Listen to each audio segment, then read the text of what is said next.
If the United States and its democratic partners fail to stand with Yerevan and stand up to Baku, the broader consequences for the region could be dire. Time is running out to protect the rule by law from rule by force in Europe's southeastern frontier. Azerbaijan's takeover of the disputed region of Nagorno Karabakh, resulting in the mass exodus of its native Armenian inhabitants and the dissolution of the enclave's institutions, signals a dangerous trend in the South Caucasus. Armenia now faces a dual threat of further external aggression and greater internal strife. Without support from the United States and other democracies, Armenia's democratic gains may be at risk, and the government may be pulled further into the autocratic orbit of the Kremlin. A predominantly ethnic Armenian region that has been an object of contention for centuries, Nagorno Karabakh, enjoyed special autonomous status within Soviet Azerbaijan. During the final years of the Soviet Union, Armenians fought to secede from Azerbaijan, winning the First Nagorno-Karabakh War, resulting in the formation of the Republic of Nagorno-Karabakh, or Artsakh, the historical Armenian name for the region. The entity has never been internationally recognized.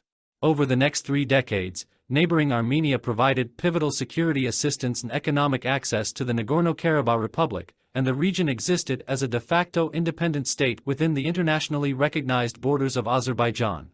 A tenuous ceasefire held for much of that time, albeit with frequent skirmishes along the border.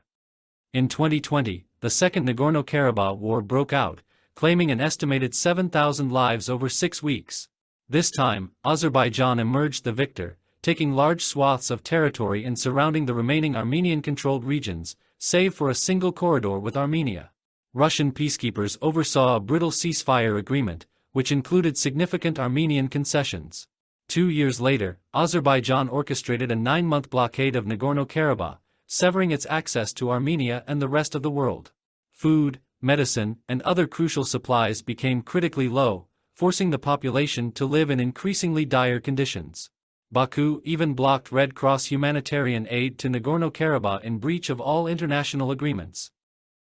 This was merely a prelude to September's brutal seizure of Nagorno-Karabakh, undertaken in violation of the 2020 ceasefire agreement. Azerbaijan has demanded that the Armenians choosing to remain in Nagorno-Karabakh reintegrate into the Azerbaijani state, with President Ilham Aliyev claiming that all their rights will be guaranteed. Given Azerbaijan's years of state-sponsored demonization of Armenians, the Armenians of Nagorno-Karabakh were not inclined to believe his promise. As a result, nearly all of the 120,000 Armenians living in Nagorno-Karabakh fled to Armenia over 2 weeks. The government of Azerbaijan has not only violated international law and established diplomatic agreements, its actions pose an existential threat to Armenia's democracy.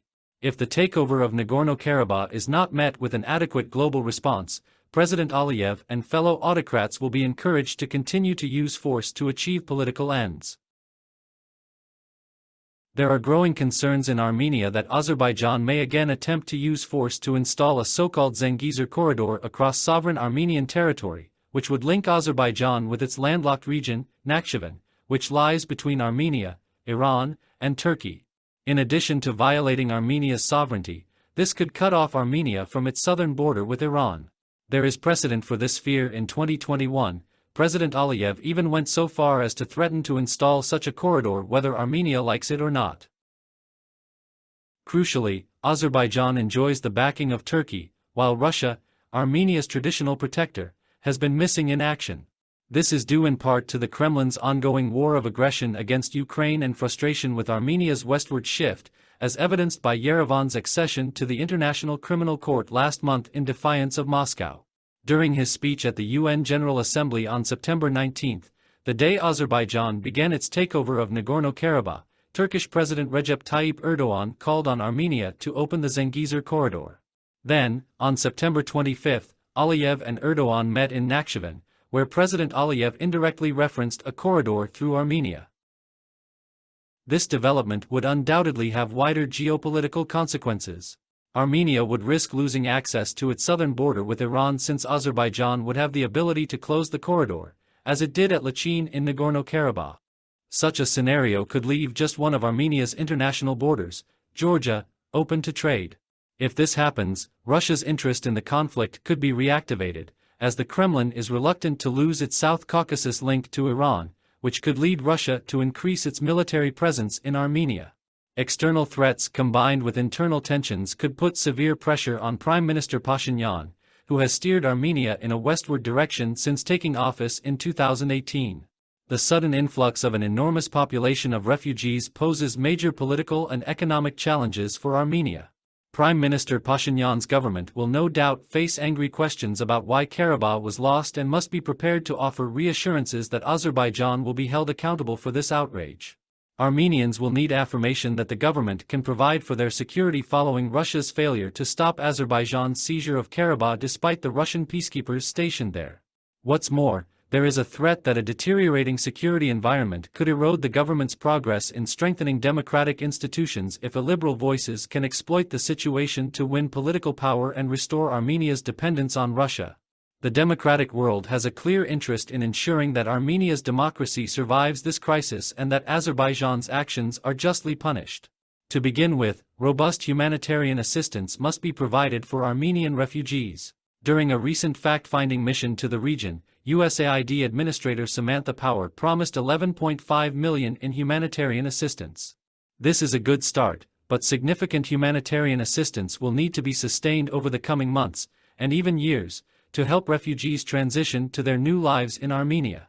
The United States and other democracies must also prioritize programs that support Armenia's further democratic progress, including efforts to strengthen the rule of law, continue legislative reforms, and advance citizen-centered governance. Additionally, as Yerevan works to resettle tens of thousands of newly arrived refugees, support will be needed to assist them in preparing proper documentation of the human rights violations inflicted during their exodus from Nagorno Karabakh. These records are vital to any future legal action against Azerbaijan. Washington and Brussels must also demonstrate their commitment to Armenia's sovereignty and territorial integrity. Holding Azerbaijan accountable for its outrageous violation of international law must be the first step. Punitive sanctions should be imposed on Azerbaijan, including its senior leadership, making it clear that aggression against Armenia will come at a high cost. United States military aid to Azerbaijan should also be suspended immediately. In the interest of a long-term settlement, the United States and European Union should also dispatch senior envoys to Ankara to engage Turkey in international efforts to resolve outstanding issues between Armenia and Azerbaijan through political dialogue. Finally, the United States and its democratic partners should engage Yerevan in new strategic discussions, which include opportunities to deepen security cooperation, following the first-ever United States-Armenia bilateral military exercises in September. Russian troops will soon leave Nagorno-Karabakh, but their presence in Armenia will continue until Yerevan has reliable security alternatives. We must pursue a long-term strategy that reorients Armenia away from Russia and towards the community of democracies. Armenia's democracy is in danger. If the United States and its democratic partners fail to stand with Yerevan and stand up to Baku, the broader consequences for the region could be dire. Strong political, economic, and security support will be crucial to ensuring that Armenia can continue on the path of democracy and that autocrats in Baku and beyond think twice before pursuing further acts of aggression.